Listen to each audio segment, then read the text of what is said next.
అందరికీ నమస్తే. రేవంత్ రెడ్డి గారికి కేసీఆర్ ఫీవర్ బాగా వైరల్ ఫీవర్ లాగా పట్టుకున్నట్టుంది. సీజన్ చేంజ్ అవుతుంటే వస్తాయి వైరల్ ఫీవర్లు. పోవు, హాస్పిటల్ పోవాల్సిందే. అట్లా 2.5 సంవత్సరాలు ఈయన పాలన, ఇంకా 2.5 ఇయర్స్ ఉంది. అప్పుడే కేసీఆర్ ముఖ్యమంత్రి అవుతున్నాడేమో, కేసీఆర్ వచ్చేస్తున్నాడు అన్న ఫీవర్లోకి వెళ్ళిపోయాడు ఆయన. జనం మూడు తర్వాత విషయం, కానీ ఈయన కథం, మా పని కథం అయిపోయింది అనే కాడికి వచ్చేసిండు. 2034 దాకా నేను ముఖ్యమంత్రిని, 2044 దాకా మాదే గవర్నమెంట్, ఇవన్నీ అయిపోయినాయి. ఈ కేల్కతం దుకాణం బంద్ అయిపోయింది. ఇవన్నీ ఈరోజు ఏమైందంటే జడ్చర్ల నియోజకవర్గం మిడ్జిల్లా ఒక కృతజ్ఞతా సభ పెట్టిండు. పేరుకు కృతజ్ఞతా సభ, దాని పేరు కృతజ్ఞతా సభ కాకుండా ఏదైనా తిట్ల సభనో లేకపోతే ఇంకేదైనా సభ అని పెట్టుకుంటే బాగుంటుండే. కృతజ్ఞతా సభ అని పెట్టుకున్నప్పుడు ఆ ప్రజలను వాళ్ళు గెలిపించారు కాబట్టి ఫస్ట్ టైం జెడ్పీటీసీ ఆయన్ను దానికి పరిమితమై మాట్లాడితే చాలా బెటర్. అది ఒక లెవెల్ను క్రియేట్ చేస్తుంది. కానీ ఆడబోయి కూడా మళ్ళీ కేసీఆర్ తిట్టుడు, కేసీఆర్ ఎందుకు రావాలి, మీకు ఫామ్ హౌస్ పాలన ఎందుకు కావాలి, ప్రజాపాలన వద్దా. ముందు సబ్స్క్రైబ్ చేయండి, షేర్ కూడా చేయండి. ఫస్ట్ ఈ విజువల్ చూడండి. సౌండ్ తీసేసిన పాట ఉందని చూసినరా, అన్ని నేమ్ బోర్డ్స్ ఉన్నాయి. ప్రతి టేబుల్ పైన వ్యక్తుల ముందు ఈ నేమ్ బోర్డ్స్ ఉన్నాయి. ఎందుకు చెప్పండి, వాళ్ళు ఎవరో ఆయన తెలియదు. వాళ్ళే గెలిపించారంట. మిర్జిల్లా 9 months ఉన్నాడు ఆయన, 9 నెలలు జెడ్పీటీసీగా పనిచేసిన అక్కడ. వీళ్ళెవరు అన్ని టేబుల్ మీద ఎందుకు పెట్టిరానంటే ముందే మన గుర్తుపట్టడానికి రాకుంటే ఏమని మాట్లాడాలి, ఎవరు వినవాలి. ఆయన మొదలే ఎల్లమ్మ అంటే మల్లమ్మ వస్తుంది, మల్లమ్మ అంటే ఎల్లమ్మ మాట్లాడుతుంది.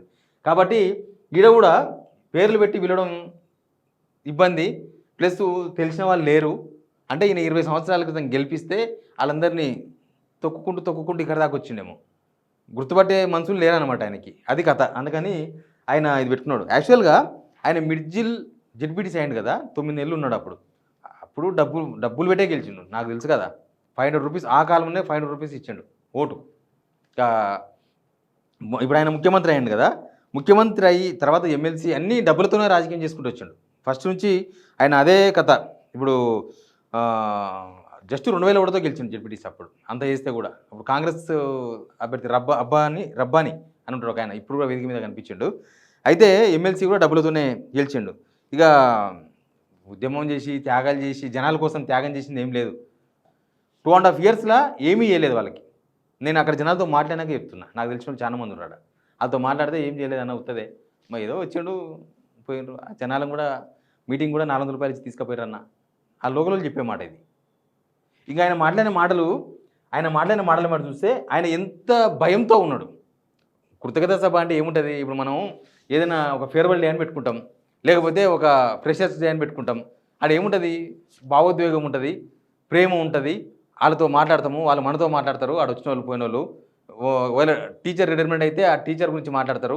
అదేగా జరిగేది. ఈయన మాత్రం కేసీఆర్ గురించి మాట్లాడింది. అందుకే అది కృతజ్ఞత సభ కాకుండా తిట్ల సభనో లేకపోతే బూతుల సభనో ఇంకేది ఉంటే ఆ సభలో పెట్టుకుంటే చాలా బాగుండేది. ఫస్ట్ ఇది నండి. 8,21,000 కోట్ల రూపాయల అప్పులు చేశారు.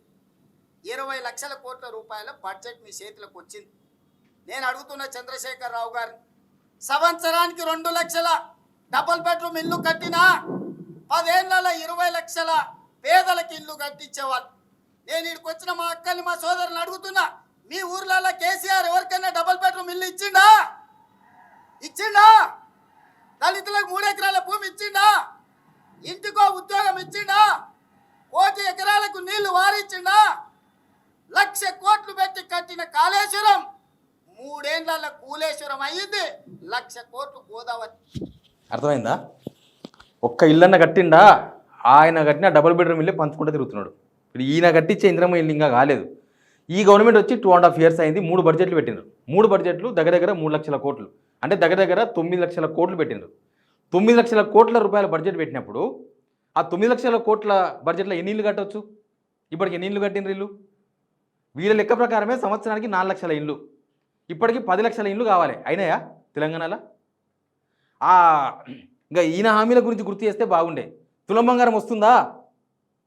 ఫీజు రియంబర్స్మెంట్ వస్తుందా? మహిళలకు 2,500 రూపాయలు వస్తున్నాయా? స్కూటీలు వచ్చినాయా? 10వ తరగతి పాస్ అయిన పిల్లలకి 20,000 వచ్చినాయా? ఇంటర్మీడియట్ పాస్ అయిన పిల్లలకు 30,000 వచ్చినాయా? డిగ్రీ పాస్ అయిన పిల్లలకు 1,00,000 రూపాయలు వచ్చినాయా?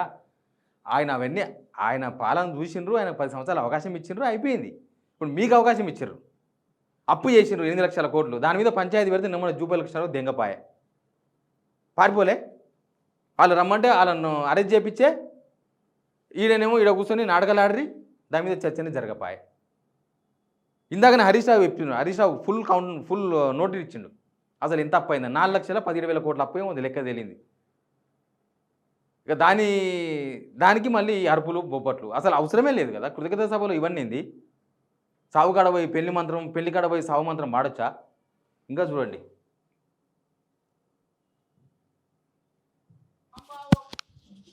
పోయి గద్దరన్నను గడిల ముందర అహంకారానికి కూడా అత్తుంటది, అహంభావానికి కూడా ఒక అవకాశం ఉంటుంది. అహంకారం అహంభావం పెట్టిపోయి గద్దరన్నను గడిల ముందల 4 గంటలు ఎర్రటెండ కూర్చోబెట్టినోని ఇవాళ మనం క్షమించాలనా? ఇవాళ ఒక్కసారి ఆలోచన చెయ్యండి.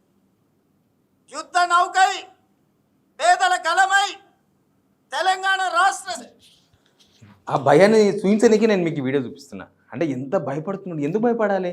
2.5 years ఉంది గవర్నమెంట్, పరిపాలించండి, జనాలకు నచ్చే పరిపాలన చేయండి. ఆయన గద్దర్ను కూర్చోబెట్టిండు, అపాయింట్మెంట్ లేకపోతే ఎట్లా రానిస్తామని వాళ్ళు సమాధానం చెప్పిండ్రు. మీ దగ్గర మీరు ఇన్ని మాటలు మాట్లాడుతున్నారు కదా, మీ ఇంటి దగ్గరికి ఒక మాజీ ఎమ్మెల్యే వచ్చిండు, గుమ్మడి నరసయ్య గారు, ఖమ్మం జిల్లాకు సంబంధించిన ఎమ్మెల్యే, మాజీ ఎమ్మెల్యే. ఆడ నిలబడితే ఇంటికాడ 3 కాడ నిలబడితే చూసుకుంటూ పోయిండు. మరి దాన్ని మనది కనీసం ఆపొచ్చు కదా, ఆపి మాట్లాడొచ్చు కదా. మరి అట్లే ఉంటుంది. మెటోలను బొక్కల పెట్టి మక్కలు ఇరగొట్టినందుకు ప్రజా పాలన పోవాలనా? మీరు వస్తే ఏం చేస్తారే? ఫామ్ హౌస్లలో అమ్మిన గంజాయి డ్రగ్స్ ఇవాళ రైతు బజార్లలో పెట్టి అమ్ముతారా? ఏం చేస్తారు మీరు? ఏం చేయనీకి రావా? చూసిర్రా ఎంతసేపటికి ఎందుకు రావాలి మీరు? అప్పుడే 2.5 yearsకే ఎందుకు రావాలి మీరు? ఎవరైనా నమ్ముతారా? గంజాయి డ్రగ్స్ ఇప్పుడు తెలంగాణలో లేవా? అప్పుడు లేవా? అప్పుడు సినిమా వాళ్ళు అందరినీ గుంజిర్రు విచారణకు. ఈ గవర్నమెంట్ వచ్చిన తర్వాత ఎవరిని విచారించలేదు ఇప్పటివరకు, ఒక్కరిని కూడా. దాన్ని పొలిటికల్గా వాడుకునే ప్రయత్నం చేస్తుంది తప్ప జనం కూడా నమ్మాలి కదా మాట్లాడితే. ఒక ముఖ్యమంత్రి మాట్లాడితే రైతు బజార్లో పెట్టి ప్రభుత్వాలు అమ్ముతాయా మన భారతదేశంలో?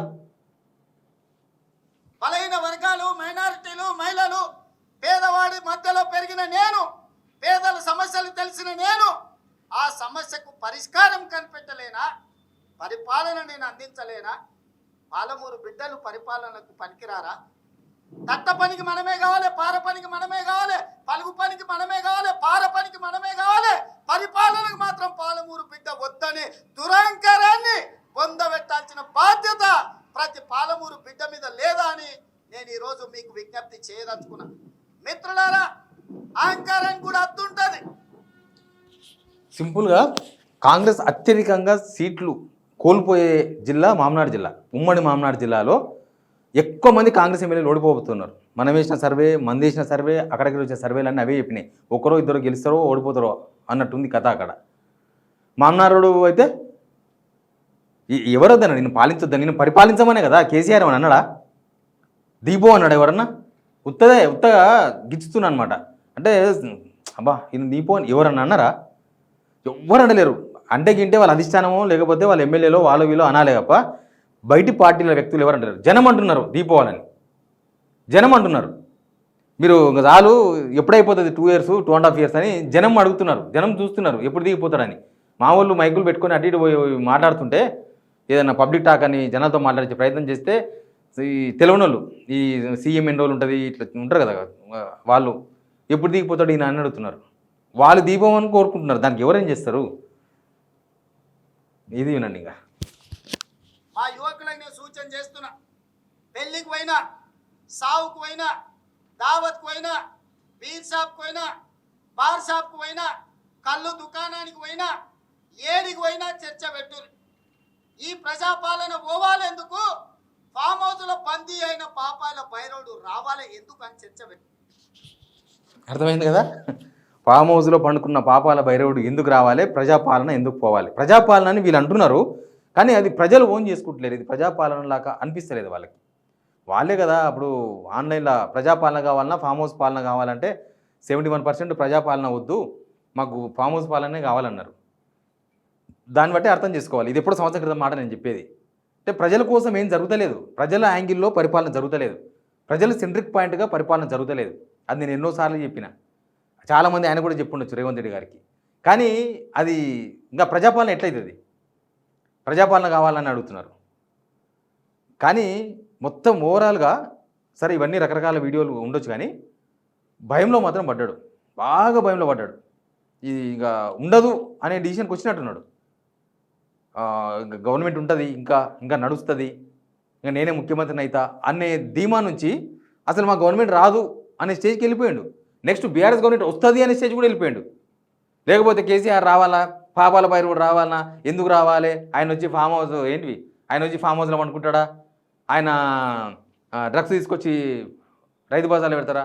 జనాలకు అందరికీ తెలుసు, జనాలకు బాగా తెలుసు, బాగా అర్థమైపోయింది. 2.5 yearsలో అన్ని జిల్లాల ప్రజలకు అర్థమైంది. ఆయన మిడ్జిల్లో పెట్టినా మేడ్చల్లో పెట్టినా గంతే ఉంటుంది, గంతకు మించి తేడా ఉండదు, ఆయన స్పీచ్లో ఏం తేడా ఉండదు. కానీ కృతజ్ఞతా సభ రోజు కృతజ్ఞతలో కూడా ఇట్లాంటి పొలిటికల్ కామెంట్ చేసినట్టునే ఆయనలో భయాన్ని బయటపెట్టుకున్నట్టు. Please subscribe.